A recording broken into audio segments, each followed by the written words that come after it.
TP1100B, and we're going to do a cold start this morning. This is the second day we would have it running. Cold. Turn the fuel on, down for on.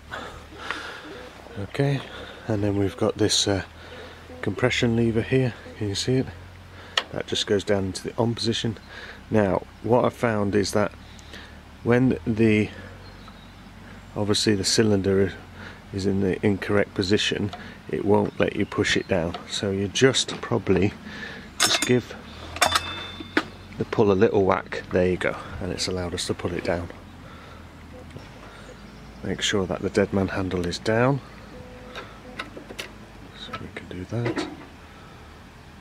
There you go, let's click down. Okay, and then we're in neutral. Okay, key into the on position, and then we'll go start.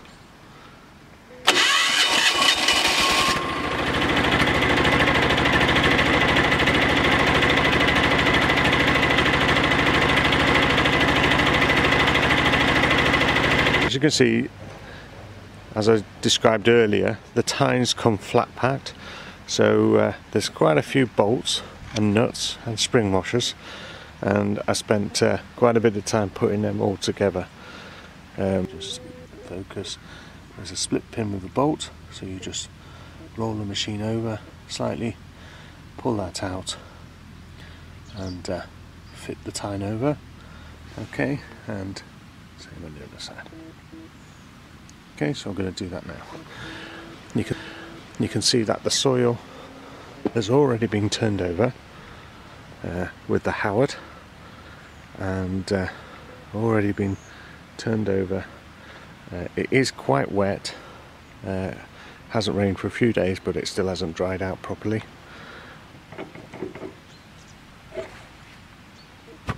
Wheel comes off.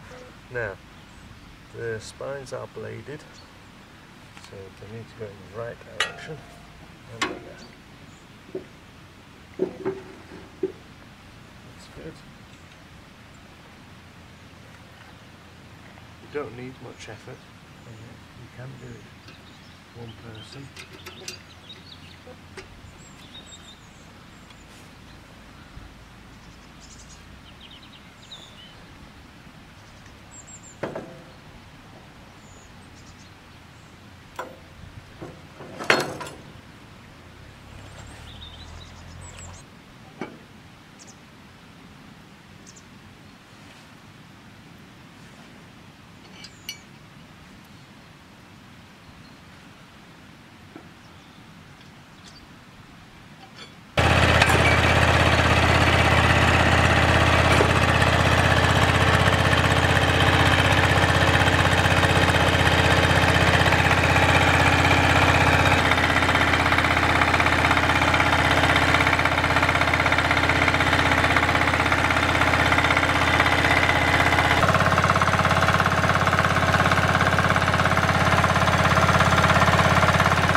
Okay, as you can see, it's turned up what was muddy ground quite well.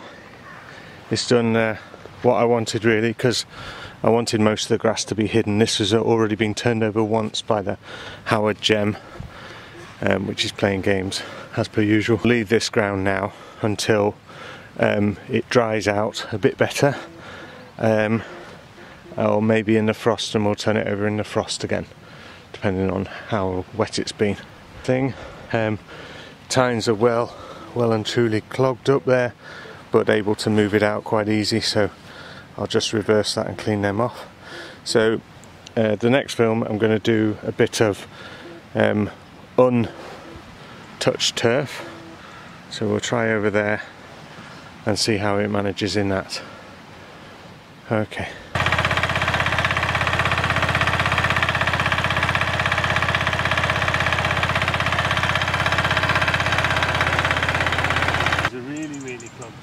Muddy ground, so it is only to be expected. It's not going to do much here, so I'll just It has taken the top off the soil, which is good because it's going to hide the grass and let the grass die. Okay, so that's the first bit of rotivation or tillering that I've done with the Titan Pro 1100B. It's as we said, it was very muddy and wet. The ground had already been turned over with the Howard Gem, but the Howard Gem just gets bogged down in all these kinds of things, and there's this oil leakage that is coming out of the exhaust.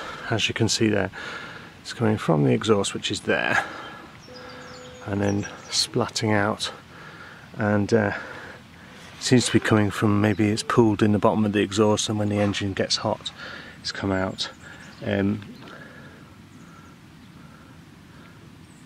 Yeah, so maybe it's just a bit of engine overflow.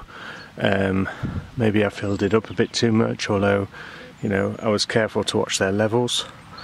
Although it is very difficult to fill it up with oil, because the oil outlet is almost, as you can see, well, if that's a 90 degrees from the ground, if that's 90 degrees, it's not far over maybe 100 degrees, maybe less than maybe 95.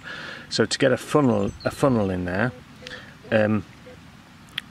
has proved quite difficult. So overall as well, build quality, I would say, you know, welds are rough. Tolerances is not as good as what you would see in a high quality machine, a Japanese Honda or the Husqvarnas. As we said before, some of the nuts and the bolts, their tolerances are not so good. For example, a 17mm bolt, I think it's will only take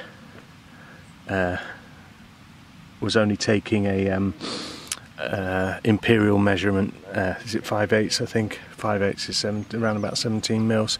Yeah, the 17mm spanner's just slipped off it straight away, as soon as you put any kind of force in. The other thing is there's no simple instructions on how to put things together. Everything's just in the box, so it's a bit of guesswork. And looking at, there is some blow-up pictures and some very, very simple instructions, but it just says add this to that, and it doesn't describe what this and that is really, and nothing else is marked. But for what is effectively £960, plus the extra and plus postage and packaging, I think that's, so it's come up to 1,050 or something like that. It's done an excellent job. I've going to attach a trailer to here as well, so I can use it to tow things along. You can get attachments for them, but they are hard to come by. Now, if you lived in China, you could get all the attachments you wanted for this. You could get different plows, different types of spines, tines, sorry. You can get tines for the paddy fields, etc. But hopefully this will last, you know, because even if it only lasts a third of the time of a Honda, then you know, you're getting your value for money from it. And I think it all depends on how you look after things anyway, doesn't it? So overall, yes, buy this machine, I would say, if this is the job you want it to do. This is quite a big machine, as I say. The tines extend even further, and you know, although this strip of ground that I've just done here is just under 2 meters wide, and it's taken me two trips up and down to turn that over, just enough for the winter. So yes, buy the machine. It is very big, as I said, so you may want to go for the smaller one.